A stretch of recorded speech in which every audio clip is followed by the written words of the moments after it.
Welcome to your own learning platform Vedika commerce classes. आज इस class के अंदर एक और इम्पोर्टेंट पॉइंट हम कवर करेंगे, that is calculation of commission. बहुत सिंपल सा टॉपिक है, लेकिन फिर भी जब क्वेश्चन सॉल्व करने बैठते हो तो कई बार कंफ्यूज होते हो कि कमीशन की वैल्यू कैसे कैलकुलेट करें। कई बार हमें वैल्यू दे रखी है 10% of commission, 10% of net profit is given as a commission to X, Y, whatever, right? But कई बार हमें सेंटेंस दिया जाता है 10% of net profit after charging salaries, commission, इस तरह से करके हमें कुछ सेंटेंसेस दिए जाते हैं। अगेन कंफ्यूज हो जाते हैं और अगर एक वैल्यू भी गलत हो जाएगी तो पूरा क्वेश्चन गलत हो जाएगा। तो यहाँ पे इस क्लास के अंदर हम उसी से रिलेटेड सारे इंपॉर्टेंट पॉइंट्स कवर करेंगे, क्विकली करेंगे, बहुत जल्दी से हो जाएगा। राइट नाउ हम यहाँ पे एक एग्जांपल ले रहे हैं कमीशन। कमीशन होता क्या है ये तो क्लियर है।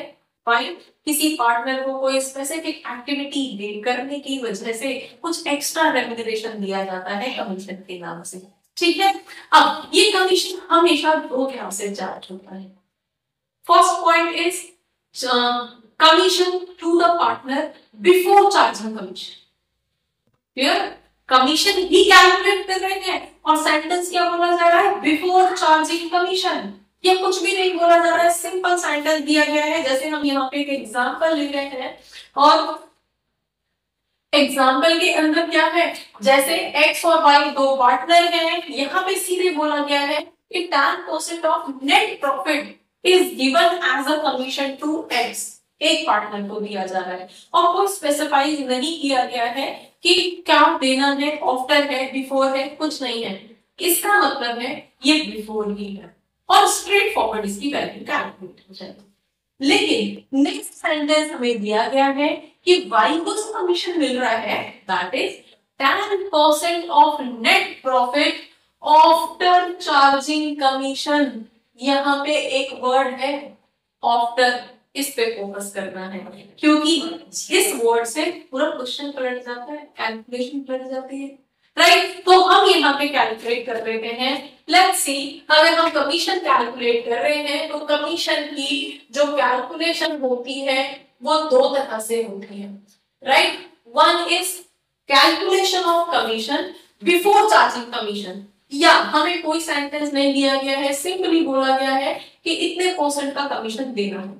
राइट, तो हम सिंपली जो हमारा फॉर्मूला रहेगा that would be amount into 1 divided by 100, simple calculate करते हैं। लेकिन अगर हमसे बोला गया है लाइक दिस सेंटेंस कि 10% ऑफ नेट प्रॉफिट तो दिया गया है बट आफ्टर चार्जिंग कमीशन, तो अगर आपसे आफ्टर चार्जिंग वर्ड यूज किया गया है तो हमारे पास जो फॉर्मूला हो जाएगा that would be rate upon 100 plus 8।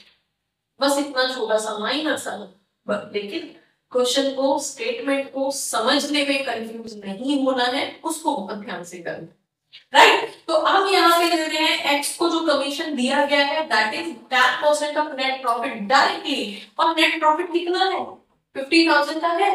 So 50,000 rupees का कमीशन दिया जाएगा 10%, और पता चल रहा है कि 5,000 रुपीज का कमीशन दिया जा रहा है इसको एक्स को, ठीक है। लेकिन जब हम y पे आते हैं तो y को कितना कमीशन दिया जाता है 10% of net profit after charging commission, after charging all commissions. इसका मतलब क्या हो गया कि आपके पास टोटल प्रॉफिट कितना था, नेट प्रॉफिट था 50,000 का, इसमें से सारे कमीशंस माइनस करने हैं। इसका मतलब है x का कमीशन आप यहां से माइनस करोगे तो x के कमीशन की वैल्यू तो आपको पता है, सीधे माइनस कर सकते हो, लेकिन साथ ही साथ y के कमीशन को भी माइनस करना है, तब जाके जो वैल्यू बचेगी उस वैल्यू का 10% कमीशन y को दिया जाएगा। अब ये तो हम लिख सकते हैं, लेकिन ये कहां से होंगे, तो ऐसे केस में हमारे पास जो फॉर्मूला बनेगा that would be 50,000 minus 5,000, क्योंकि x को दिया था 5,000 का। राइट, तो हमारी वैल्यू क्या हो जाएगी 45,000 इंटू रेट कितना है 10% और नीचे डिनोमिनेटर में 100 प्लस 10 आ जाएगा। क्लियर हो गई वैल्यू? ठीक है, तो जितने भी एक्सपेंडिचर्स थे उनको हमने माइनस कर दिया, क्योंकि क्या बोला है सेंटेंस में आफ्टर चार्जिंग ऑल कमीशंस, तो जितने भी कमीशंस थे एक्स को दिया वाई को दिया वो सब माइनस कर दें, जिनकी वैल्यू है उन वैल्यूज को माइनस कर देंगे डायरेक्टली। जैसे एक्स की वैल्यू हमारे पास थी वाई की नहीं, तो वाई के लिए हम ये फॉर्मूला अप्लाई कर देंगे और तब हमें पता चलेगा कि फाइनली जब हम इसको काटेंगे सॉल्व करेंगे तो हमारे पास निकल के आएगा 4090 रुपीज। क्लियर हो गया? डिफरेंस क्लियर हो गया? जब यहाँ पे 10% था तो इतना था, लेकिन जब यहाँ पे 10% हो रहा है तो हमारे पास वैल्यू कितनी आ रही है 4090 is the commission which would be provided to Y, right? और ये वैल्यूज हम कहाँ पे शो करते हैं profit and loss appropriation account में, राइट? तो अगर आपको यहाँ पे जर्नल एंट्री पूछी जाती है कि किस तरह से करनी है, तो क्या करते हो, किस तरह से जर्नल एंट्री बनाते हो आप? यहाँ पे हम profit and loss appropriation account को डेबिट करते हैं और किसको दे रहे हैं to X capital account commission के नाम पे, और टू वाइज कैपिटल अकाउंट किसके नाम पे दे रहे हैं, हम एक्स को दे रहे हैं 5,000 रुपीज, वाई को दे रहे हैं 4090 रुपीज। तो फाइनली ये कितना हो गया 9090 से डेबिट हो गया profit and loss appropriation account. और नरेशन क्या लिखोगे यहाँ पे बीइंग कमीशन प्रोवाइडेड। क्लियर? तो इस तरह से करके हम कमीशन की एंट्री कर देते हैं। फिनिश। ठीक है, तो कमीशन क्लियर हो गया। Now moving towards another topic that is IUC. अब आईयूसी क्या होता है भाई? आईयूसी इंटरेस्ट ऑन कैपिटल, ठीक है, कैसे कैलकुलेट किया जाता है। अब यहाँ पे आईयूसी के लिए हमारे पास लेट्स से जो भी कैपिटल है वो तो बिगिनिंग में ही लग चुकी है ना, इन्वेस्ट तो बिगिनिंग में ही हो चुका है, राइट? ओपनिंग कैपिटल हमारे पास है। नाउ अब जो पॉइंट यहाँ पे आपको याद रखना है वो ये है कि आप कभी भी आईयूसी कैलकुलेट करते हो तो वो हमेशा ओपनिंग कैपिटल पे ही चार्ज होता है। अगर ओपनिंग कैपिटल नहीं दे रही है, क्लोजिंग कैपिटल दे रखी है, तो क्लोजिंग कैपिटल से उसको ओपनिंग बनाओ, राइट? ओपनिंग कैसे होगी? हम वहां पे जो भी ड्रॉइंग्स थी उनको प्लस कर देंगे, जो भी उनको प्रॉफिट मिला था उसको माइनस कर देंगे, जो भी additional capital during the year डाली थी इसको माइनस कर देंगे, और इस तरह से हमारे पास जो वैल्यू निकल के आएगी that would be opening capital. और आईओसी हमेशा ओपनिंग कैपिटल पे ही चार्ज किया जाएगा, राइट? अब पॉइंट आता है कि आईओसी कब किस सिचुएशन में कितना दिया जाता है। क्या प्रॉफिट से ज्यादा दे सकते हैं? तो वो डिपेंड करता है हमारे पास डिफरेंट सिचुएशंस के अकॉर्डिंग। फर्स्ट सिचुएशन इज कि अगर हमारा IUC is equals to net profit, जो भी प्रॉफिट है उसके बराबर आईयूसी है, देन सेकेंड कंडीशन हमारे पास आता है कि IUC is more than net profit, ठीक है, and then next is IUC is less than net profit. Clear? अब यहां पे समझिए, अगर हमारा नेट प्रॉफिट से कम है आईयूसी तो हमें देने में कोई प्रॉब्लम है ही नहीं भाई। हमारा प्रॉफिट था 55,000, हमारा जो आईओसी बनता है सपोज 10,000 बनता है, 1 लाख रुपए इन्वेस्ट कर रखा था दोनों पार्टनर्स में और आईओसी हम 10% दे रहे हैं, तो हमें कोई इशू है ही, राइट? तो हम सिंपल आईओसी उनको दे रहे हैं। डन? अब अगर हमारे पास इक्वल भी है 55,000 प्रॉफिट था और हमारी जो आईयूसी आ रही थी वो भी 55,000 की आ रही थी, तो भी हमें कोई इशू नहीं है, फॉर्म इजीली दे देंगे।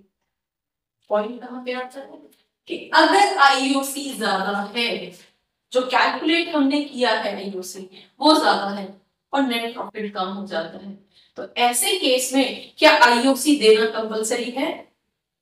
आपको पता है तो आप कमेंट सेक्शन के अंदर लिख के बताइए कि क्या ये आईओसी देना कंपलसरी है।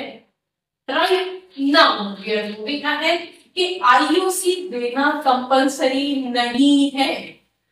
अगर आपकी पीडी के अंदर, पीडी इज पार्टनरशिप डीड, अगर आपके पार्टनरशिप डीड में ऐसा कुछ कंपलसरी नहीं लिखा है तो, राइट, अगर आपकी पार्टनरशिप डीड के अंदर ये लिखा है कि आईओसी इज अ चार्ज, तो इसका मतलब क्या है, कंपनी को लॉस भी उठाना पड़ेगा, फर्म लॉस भी उठाएगी, लेकिन आईओसी जरूर देगी क्योंकि पार्टनरशिप डीड में लिखा है, राइट। लेकिन अगर ऐसा कुछ नहीं लिखा है, एज अ चार्ज वर्ड यहाँ पे यूज नहीं किया गया है, एज अ चार्ज वर्ड, ठीक है, अगर यूज है तो आईओसी विल बी गिवन, ठीक है, दिया ही जाएगा चाहे लॉस उठाना पड़े फर्म को।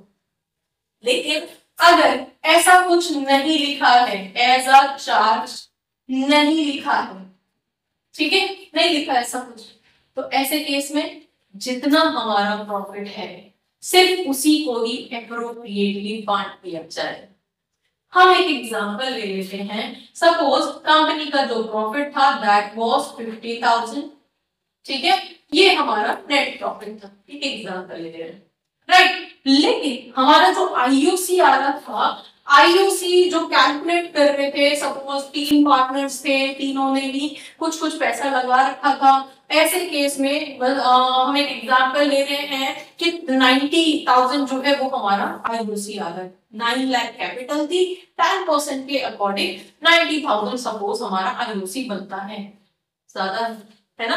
तो ऐसे केस में हम बोल रहे हैं 90,000, अब क्या करेंगे, अगर ये होता तो 90,000 का आईओसी देना पड़ता, पीडी में लिखा है, राइट। लेकिन अभी ऐसा कुछ भी कंपल्सरी नहीं है यहाँ पे, क्योंकि हमें प्रॉफिट ही 50 का हुआ है भाई, तो 90 का आईओसी कहां से दे देगी फर्म। तो ऐसे केस में सिर्फ 50,000 का एप्रोप्रिएशन किया जाएगा, और हम यहाँ पे अगर रेशो सपोज कैपिटल का 1:1:1 ले लेते हैं, तो जो 50,000 का प्रॉफिट है उसको 3 हिस्सों में डिवाइड कर दिया जाएगा और तीनों पार्टनर्स को इक्वली बांट दिया जाएगा, ठीक है। तो सपोज दोनों के, तीनों के ही पास जो आएगा ऑलमोस्ट 18,000 समथिंग आएगा, तो 18,000 सबको दे दिया जाएगा, तीनों खुश, और फर्म के ऊपर कोई लायबिलिटी भी नहीं है, ठीक है। लेकिन अगर यहाँ पे होता तो फिर हम आईओसी कैसे देते, आगे ये कहां से चार्ज होता है, profit and loss appropriation account से होता है, राइट। और यहाँ पे हमारे पास क्या रहेगा, पार्टनर्स को आईओसी देना है, तो यहाँ पे S capital account, B capital account, जो भी पार्टनर्स है उन सबको दे दिया जाएगा, और जो लॉस आएगा उस लॉस को हम पार्टनर्स को डेबिट करा के वापस देंगे, ठीक है। और यहाँ पे हमें क्या करना है, यहाँ पे हमें सिर्फ 50,000 ही तो देना था, हम हमारे 2 पार्टनर भी थे सपोज, तो यहाँ पे profit and loss appropriation account को हम डेबिट करेंगे, और ए के अकाउंट में और बी के अकाउंट में सपोज इक्वल पार्टनर से, तो 25,000 ट्रांसफर कर देंगे, खत्म। बीइंग आईओसी प्रोवाइडेड, क्योंकि 50 की प्रॉफिट था, 50 को एप्रोप्रिएटली बांट दिया गया, फाइन। तो ये मेन पॉइंट रहते हैं जब आप आईओसी कैलकुलेट करते हो, उस टाइम पे आपको थोड़ा सा अटेंटिव होके इसको सोचना है और क्वेश्चन कर देना है, राइट। सो होपफुली इन पॉइंट्स आपको कुछ ना कुछ नया पॉइंट जरूर मिला होगा जो आपके लिए हेल्पफुल होगा और आपके एग्जाम में आपको बहुत हेल्प करेगा। This was all. Thank you.